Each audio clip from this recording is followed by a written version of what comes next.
Bonjour les amis, j'espère que vous allez bien. Bon, je vous cache pas, je suis tombé du lit, il est 7h15 du matin là. On est parti à 6h30 de la maison et on se retrouve en plein milieu de la Provence, cette magnifique Provence, bastion du rosé, il y a des vignes partout. Pourquoi on est là aujourd'hui ? On est là aujourd'hui parce qu'on va faire une sortie herping, on va se balader entre potes. On a aujourd'hui Dora qui va être avec nous, on a Nico aussi des Tortues qui est avec nous et Alex derrière la caméra. Et nous allons nous balader au cœur de cette région. Ah, mais il a été chercher son Audi, il s'est acheté sa nouvelle Audi, il s'est mis bien. Et nous allons nous retrouver au cœur de cette magnifique région pour vous montrer tout ce que la nature a de plus beau à nous offrir.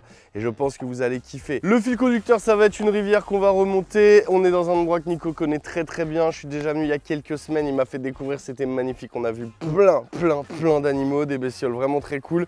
Donc je pense que cette vidéo, tu vas apprendre des trucs, tu vas voir des animaux, tu n'as même pas idée qu'ils vivent en France. Et on va t'apprendre plein de choses, c'est le but de ces vidéos, s'amuser, découvrir des trucs sur les animaux cool et découvrir des espèces merveilleuses, n'est-ce pas l'essence même de Toupette. Allez, c'est parti, on s'enflamme, on démarre tout de suite.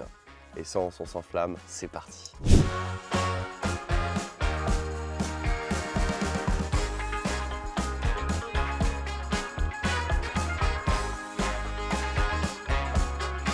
C'est la première fois de ma vie que je vois ça in situ. J'ai une couleuvre vipérine devant moi en train de manger un poisson. Donc déjà c'est des couleuvres vipérines, on en attrape assez souvent quand on fait des sorties en rivière, ça c'est pas exceptionnel. Mais la voir manger comme ça in situ, c'est la première fois. Donc je suis trop content, je l'observe, je fais pas trop de gestes brusques et tout parce que j'ai pas envie qu'elle se mette à régurgiter. Si elle était très stressée et qu'elle se rendait compte de ma présence, elle se mettrait à régurgiter le poisson pour pouvoir tracer plus vite. Parce que pendant cette période, quand le serpent il ingère une proie, il est très vulnérable. C'est-à-dire qu'à ce moment-là, je peux l'attraper, je peux faire plein de choses à cette pauvre couleuvre. Donc du coup, toute la phase où le serpent va ingérer sa proie, il est très vulnérable. Donc du coup, normalement, c'est une phase qui se passe très vite. Là, si elle s'est stoppée, c'est parce que je pense qu'elle m'a vu et qu'elle se demande ce qui se passe. Donc si je l'attrape, elle va régurgiter tout de suite. Par contre, je vais en profiter pour la filmer et vous montrer ça parce que c'est vraiment trop stylé. Les couleuvres vipérines, en fait, elles ressemblent aux vipères aspiques souvent. Et les gens les confondent, donc en fait les tuent en pensant que c'est une vipère. Donc déjà c'est débile de tuer une vipère parce que la vipère elle va rien faire. Mais alors en plus tuer une couleuvre pensant que c'est une vipère, c'est encore plus con. De toute façon la règle elle est simple, quand tu vois un serpent dans l'eau, c'est jamais une vipère. Les vipères elles aiment pas l'eau. Donc même si ça ressemble à une vipère, si c'est dans l'eau, ça reste une couleuvre et c'est sûrement une couleuvre vipérine. Mais comment c'est trop beau ici les amis. Franchement en France on a quand même des paysages vraiment magnifiques quoi. Et en plus là-bas, vous savez ce qu'il y a ? Il y a la plus petite cascade que j'ai jamais vue de ma vie. Et ça, c'est un truc de fou.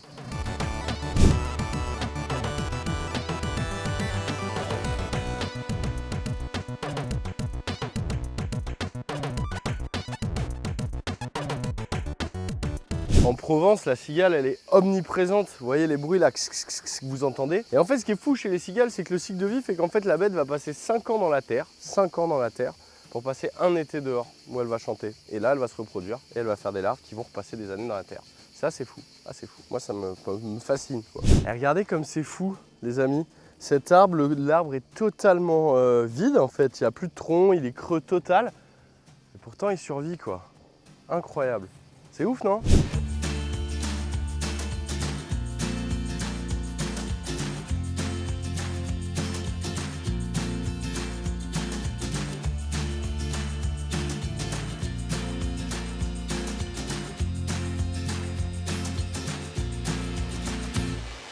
Regardez les amis, ce que vient de trouver Nico.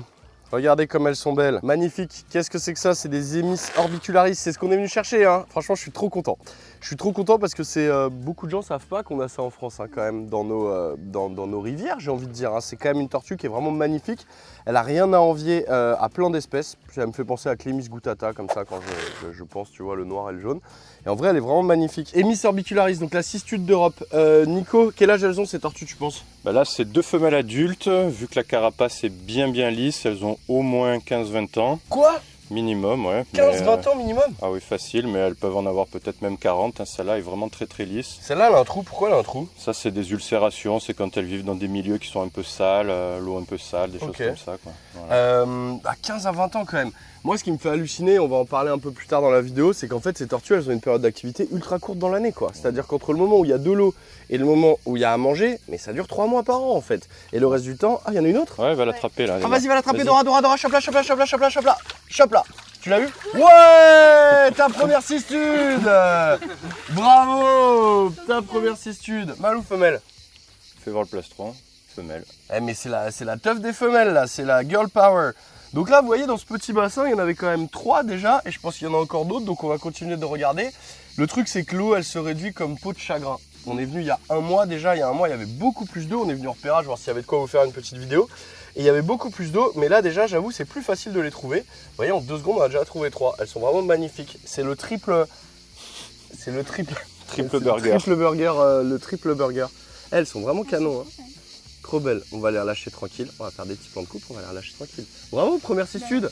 Nico aussi, première cistude. Bravo. Ah, merci. Ouais, ça me fait plaisir. Ouais. Bravo, c'est vrai que c'est toujours un événement. Ah, franchement, elles sont canons. Ouais, elles sont très belles.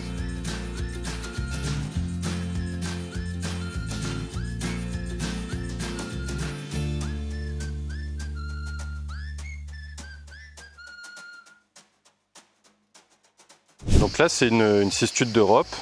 Donc comme son nom l'indique, on la trouve principalement en Europe.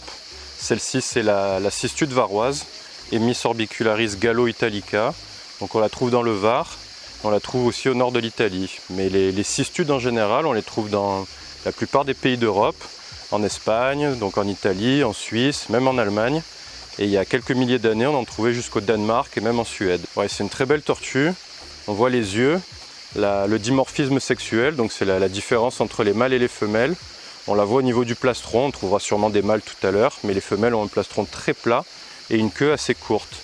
Et surtout les yeux des femelles sont plutôt jaunes, parfois un tout petit peu orangés, alors que les yeux de certains mâles sont rouges ou un peu orange brique. Regardez, là il y a un petit bout de flotte, on a l'impression que c'est un... Il n'y a rien. Il y a un mois, il y avait de l'eau au moins jusque là, tu te souviens? Oui, il y avait au moins 1 mètre, 1 mètre 50. d'eau. Ouais. Et là, regardez ce qu'il a trouvé. Mais incroyable, un bébé cistude. Tellement mignon, mais incroyable. Mais par contre, tu me dis, Nico, moi j'allais te dire, elle est née il y a quoi? Il y a 2 semaines? Non, celle-là, on voit la taille déjà qu'elle a grandi. Donc elle est sûrement de l'année dernière. Elle a soit 1 an, soit elle est née en septembre après les pluies. Donc elle a entre 1 an et... 8-10 mois. Quoi. Parce qu'il faut savoir que Emys orbicularis, cette espèce, c'est la plus petite tortue du monde à la naissance. Tu m'as appris ça il n'y a pas longtemps. Ouais, donc elles naissent plus petites que ça. Ouais. Incroyable. Qu'est-ce qu'elle fout là dans ce trou d'eau là? Qu'est-ce qu'elle va foutre, Nico là? Ça sèche. Là elle survit déjà. Mais est-ce qu'on devrait pas la déplacer, la mettre à côté dans la rivière? Non, je pense qu'on peut la mettre là, elle sera bien. Okay. De toute façon elle y serait allée. Okay. Là ça va s'assécher, mais là ça va rester encore un peu. Okay. Et après elle va rester dans la boue, sous les pierres pendant quelques semaines. Elle est vraiment très jolie. Hein. Ouais, la sexer cette taille-là? Non, on peut pas. Impossible. Non, on peut pas. Il faudra regarder un peu la queue, mais ce sera peut-être une femelle puisque le cloaque est assez proche, mais c'est vraiment trop petit. On a trouvé que des femelles aujourd'hui. Hein. On a trouvé un mâle. On a trouvé un mâle. Mais c'est marrant, il y a beaucoup plus de femelles que de mâles. Oui. C'est par rapport à la température. Ouais. Donc il y a des années, en fonction de la température, il va y avoir que des mâles qui vont naître, et des fois que des femelles, ou il y a des mix? Plutôt des femelles, et après il y a quelques mâles. Certaines années, mais c'est plus rare. Ouais. Mais là on voit déjà qu'elle a grandi un petit peu.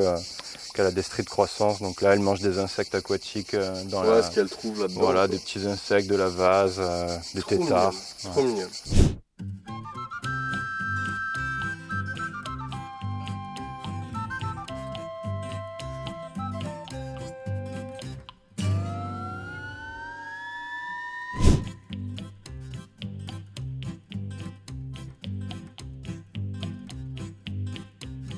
Alors c'est vrai que là sur la rivière qu'on a traversée, on a trouvé beaucoup de femelles et très peu de mâles.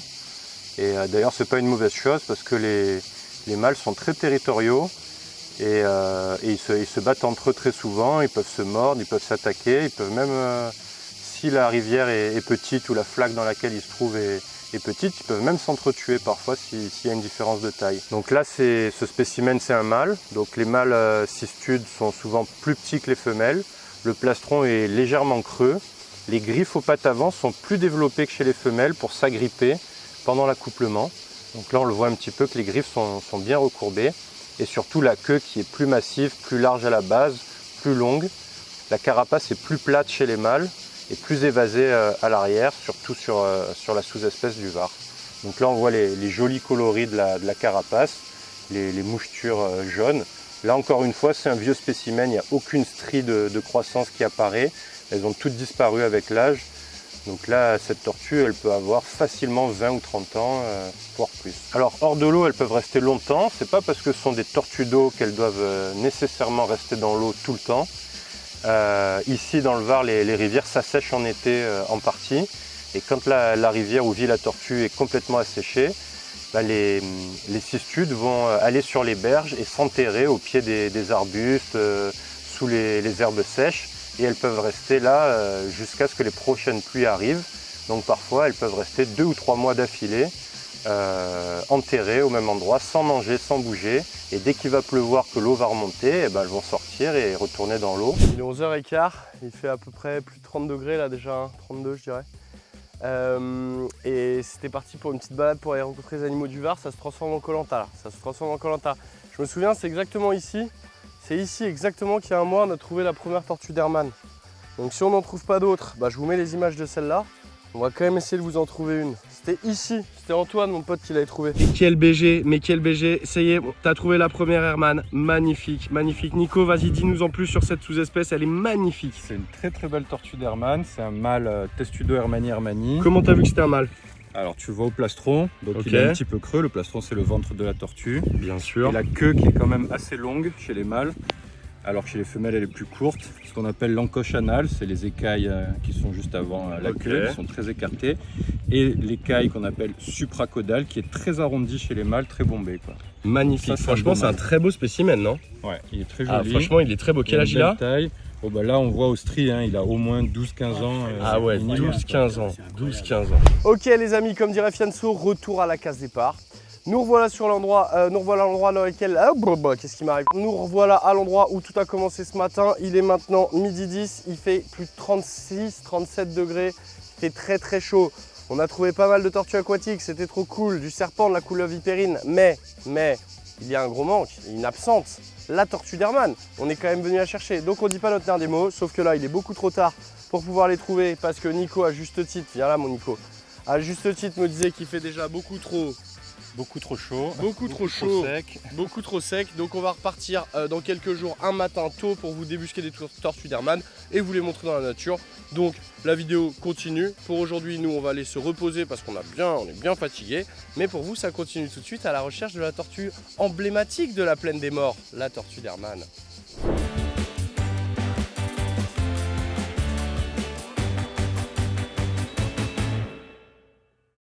Et nous revoilà chez toi, Nico, ce qui n'était pas du tout prévu. Qu'est-ce qu'on fait ici? On était censé aller chercher des tortues d'Hermann dans la plaine des morts ce matin à 9h du matin.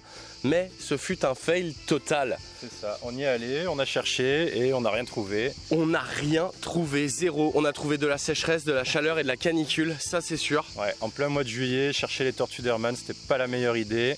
Même le matin, c'est vrai que là il fait tellement chaud, tellement sec, il n'a pas plu depuis plusieurs mois qu'elles sortent pas, même pour chercher à manger, quoi que ce soit, elles sont en pleine estivation. En fait c'est ça, tu m'expliquais qu'en fait, même comme l'hiver, en fait, quand il fait froid où les tortues vont s'arrêter totalement d'avoir une activité, et ben en fait l'été elles vont faire la même chose quand il fait trop chaud, quoi. C'est ça, elles estivent, c'est-à-dire qu'elles vont se cacher, elles vont trouver vraiment un endroit où elles vont pouvoir rester plusieurs jours, plusieurs semaines, enterrées au pied d'un buisson, sous un gros rocher. Et elles vont pas ressortir tant qu'il fera pas un peu plus frais, tant qu'il n'y aura pas une petite ondée, un peu de pluie. De toute façon, elles n'ont rien à manger, donc elles n'ont pas d'intérêt à sortir, quoi. J'avoue qu'on a été sur le même spot il y a un peu plus d'un mois et demi, donc il faisait quand même moins chaud.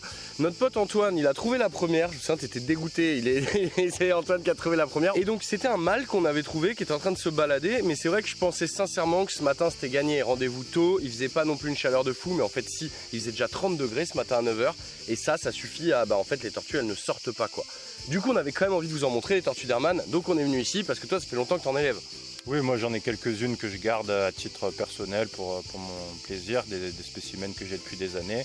Donc j'ai toujours un petit groupe de tortues d'Hermann, de mâles et de femelles, que je garde au sein de mon élevage.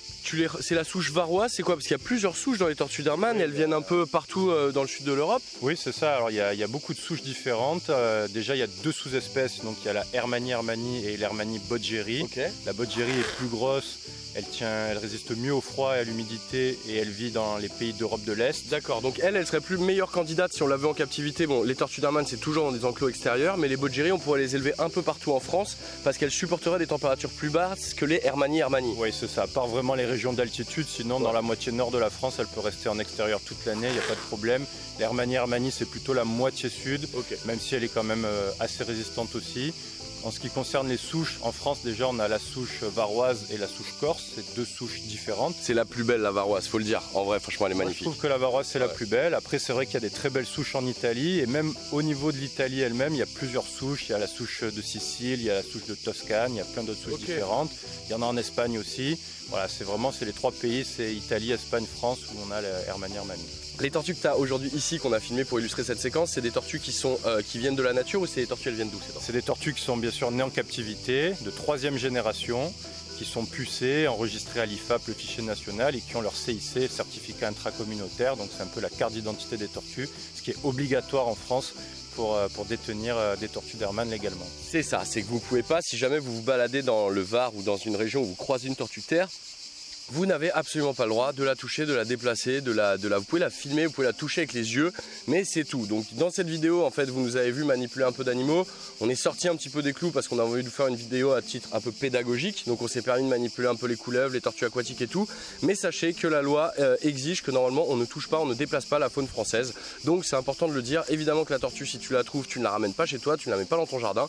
Tu peux lui sauver la vie en la sortant de la route ou en lui facilitant si jamais elle est en galère, mais ça s'arrête là. Voilà, c'est important de le dire, on ne ramène pas les tortues chez soi, c'est la base. Oui, c'est vraiment c'est interdit, et puis voilà, il faut les laisser dans la nature, là où elles se trouvent.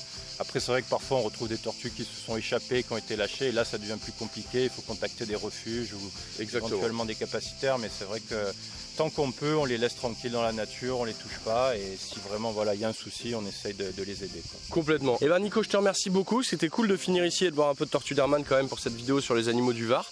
On continuera nos vidéos de herping, c'était cool, on va continuer, on va aller se faire d'autres régions, d'autres trucs et tout. Et on a un petit tuto tortue qu'on va tourner dans quelques semaines, car de nouvelles espèces sont autorisées à la détention sans capacité, dont des espèces qui sont totalement emblématiques comme la matamata. Et on va vous faire un tuto très bientôt, et évidemment j'ai pas envie de le faire tout seul, le tuto je vais le faire avec Nico, il sait de quoi il parle. Donc on le retrouve très bientôt sur la chaîne, et merci beaucoup Nico de cet accompagnement, ce guide herpéto que tu as fait à la découverte du Var avec Nico, c'était top, merci. Les amis, j'espère que cette vidéo elle vous a plu, c'était un petit peu différent d'habitude, on vous a emmené en balade, voir des animaux, discuter un peu de notre belle faune qu'on a en France, parce qu'on a quand même des animaux qui sont magnifiques. Donc j'espère que ça t'a plu, petite vidéo hors série de l'été, voilà, on va l'appeler comme ça.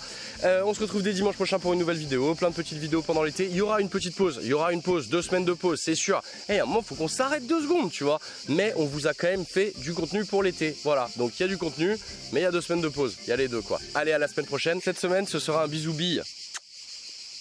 Bim. Allez, salut les amis, ciao.